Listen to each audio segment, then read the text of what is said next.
The committee is meeting today to hold both a business meeting to vote on 2 nominations and to hold a hearing on energy price trends.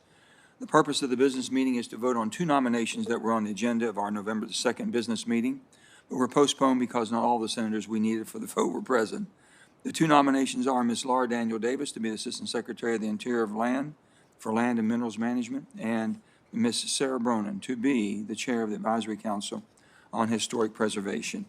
Since we still don't have all the senators we need, I propose to recess the business meeting, subject to the call of the chair. We will then proceed to the hearing and reconvene the business meeting to consider the 2 nominations on Thursday morning at 10 o'clock as part of the legislative business meeting already scheduled for that time. We will consider the 2 nominations on today's agenda along with the bills on Thursday's legislative agenda. Is there any objections to proceeding in that fashion? If not, that will be in order.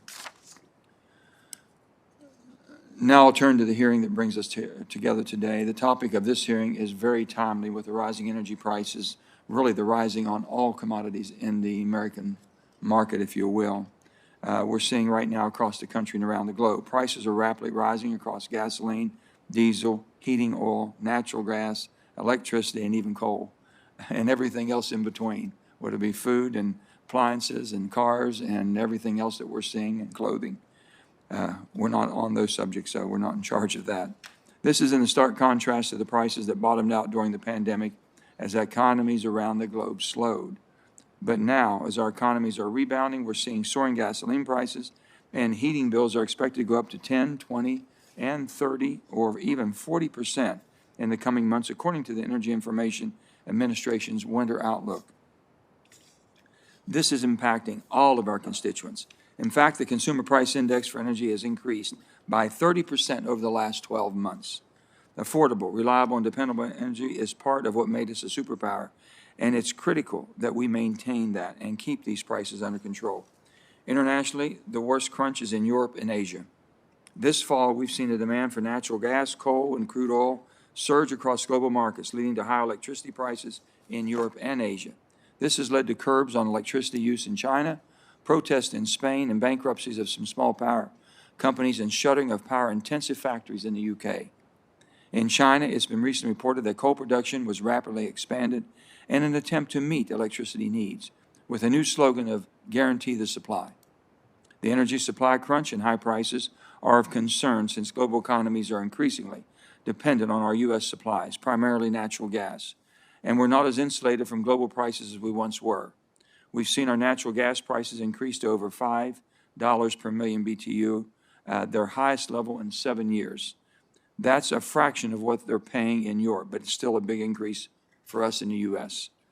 I understand that there are a number of factors contributing to the situation, but a primary cause in the demand is generated from a rapidly recovering economy is outpacing primary energy production, especially with respect to natural gas. I hope we will have ample discussion on how long can we expect this imbalance to last and what policies are key to ensuring that we do not see energy prices as high as Europe and Asia. The recent price trends show how global energy markets are becoming increasingly interconnected, correlating domestic prices with global demand to a higher degree than we've seen in the past. Fuels for dispatchable power in Europe and Asia have been in high demand, resulting in record exports of U.S. coal and natural gas. In particular, high natural gas prices of over $30 per million BTU in Europe have made it a lucrative market for U.S. producers. Our LNG exports in October increased to about 9.8 billion cubic feet per day, about 9% of domestic production, and it's expected that exports are set to increase even further this winter. U.S. coal exports to serve Asian markets, and in particular China, have followed a similar trend, and I can tell you, the coal market in West Virginia has never been hotter. They cannot produce enough coal for the demand in the world.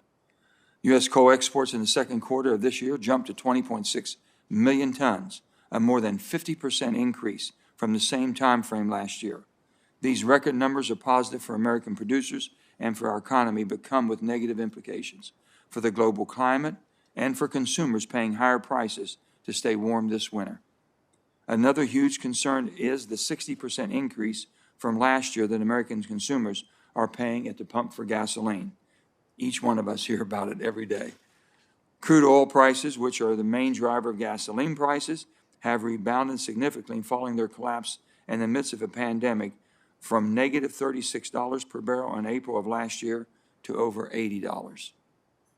Oil producers ramped down their operations following the collapse in oil prices, and production levels still aren't matching rebounding demand. Domestic refiners continue to be dependent on imported heavy crude oil, keeping our prices linked to organizations like OPEC, who don't always have our best interests in mind.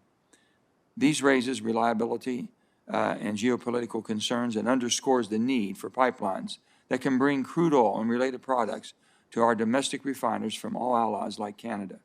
In closing, I think this committee has a responsibility to tackle these complex issues that will inform the solutions we produce to promote energy security, independence, ensure energy affordability and reliability for customers, while also achieving our decarbonization goals.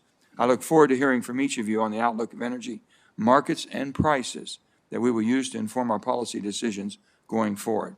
And with that, I'm going to turn it over to Senator Barrasso